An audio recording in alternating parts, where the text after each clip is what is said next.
The process continues here on Cowboys Weekend, brought to you by Forest Park Medical Center. I'm Chase Williams, Lindsay Cash, and the great Nate Newton. We know him.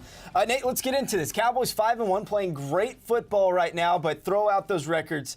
It's NFC East time. Division battles, as we all know, are very tough. Oh, yes. It's a hard-hat time for guys to get out. It's going to be a grind. At the sixth game mark, all the way through about the 12th, young guys start to falter. Veterans start to get the big head back because they're winning. They've never been in this position before. But you got to count on Tony Romo, Jason Witten, and those guys to keep everybody in the film room, pay attention to details, and they should get through this. Nate, if the Giants are showing a weakness, it's got to be in the offensive line. The Eagles sacked Eli Manning 8 times. And check this out. Last season, DeMarcus Ware had 16 quarterback hurries. This year, through 6 games, Tyrone Crawford moved inside, already has 15. Is he going to be a big disruption today? I think he will. I think he'll be a great disruption because this is pressure coming from the middle. You know, outside is good, but when you got pressure coming down the middle, this big beast and Tyrone Crawford playing a 3 technique right outside of either guard, you can make some things happen.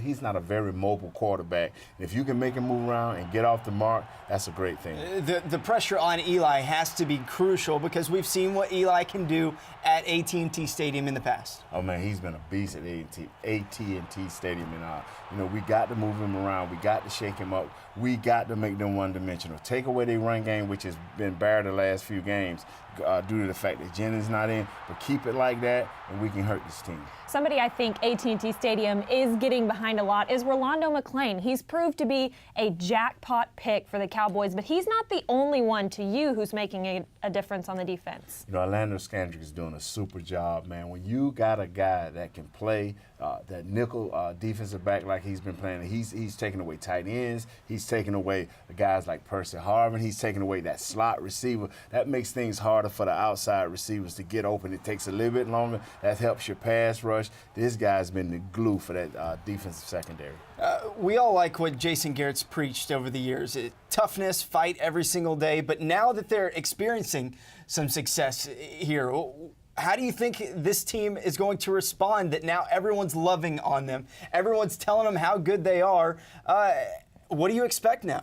I expect them to keep playing, keep trying to be the best they can be, pay attention to the detail. And I hate to say this, but it is a process. You've never been in this point. Most of these guys never been at this point before, maybe 4 or 5 guys. The rest of the team for the Dallas Cowboys have never been here. 5-1.